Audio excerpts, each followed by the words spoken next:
యోబు గ్రంథము 13వ అధ్యాయము. ఇదిగో, నా కన్ను ఇదంతయు చూచెను, నా చెవి దాని విని గ్రహించియున్నది. మీకు తెలిసినది నాకును తెలిసేయున్నది. నేను మీకంటే తక్కువ జ్ఞానము గలవాడను కాను. నేను సర్వశక్తుడగు దేవునితో మాటలాడగోరుచున్నాను, దేవునితోనే వాదింపగోరుచున్నాను. మీరైతే అబద్ధములు కల్పించువారు. మీరందరూ పనికి మాలిన వైద్యులు. మీరు కేవలము మౌనముగా నుండుట మేలు, అది మీకు జ్ఞానమని ఎంచబడును. దయచేసి నా వాదము వినుడి, నేను ఆడు వ్యాజ్యము నాలకించుడి. దేవుని పక్షముగా మీరు అన్యాయ వాదన చేయుదురా? ఆయన పక్షముగా మీరు మోసములు పలుకుదురా? ఆయన ఎడల మీరు పక్షపాతము చూపుదురా? దేవుని పక్షమున మీరు వాదింతురా? ఆయన మిమ్మును పరిశోధించుట మీకు క్షేమమా?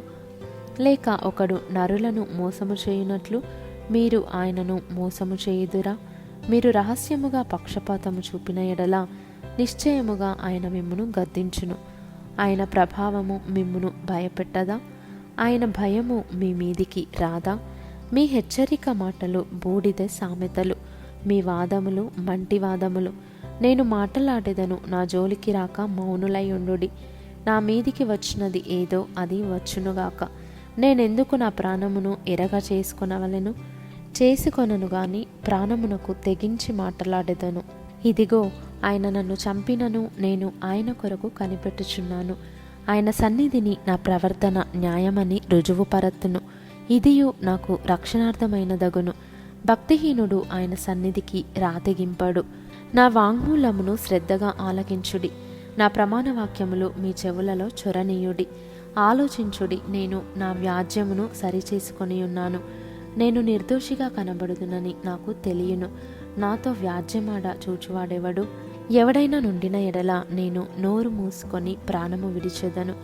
ఈ 2 పనులు మాత్రము నాకు చేయకుము, అప్పుడు నేను నీకు విముఖుడనై ఉండను.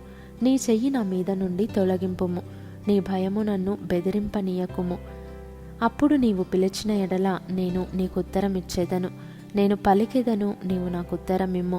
నా దోషములెన్ని, నా పాపములెన్ని, నా అతిక్రమమును నా పాపమును నాకు తెలియజేయుము.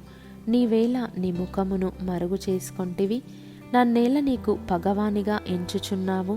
ఇటు అటు కొట్టుకొని పోవచున్న ఆకును నీవు వేధించెదవా? ఎండిపోయిన చెత్తను తరుముదువా? నీవు నాకు కఠినమైన శిక్ష విధించియున్నావు. నా బాల్యకాలపు పాపములను నాకు స్వాస్థ్యముగా నీవు విధించియున్నావు. బొండలలో నా కాళ్ళు బిగించియున్నావు. నా ప్రవర్తన అంతయు నీవు కనిపెట్టుచున్నావు. నా అరికాల చుట్టూ గిరగీసియున్నావు.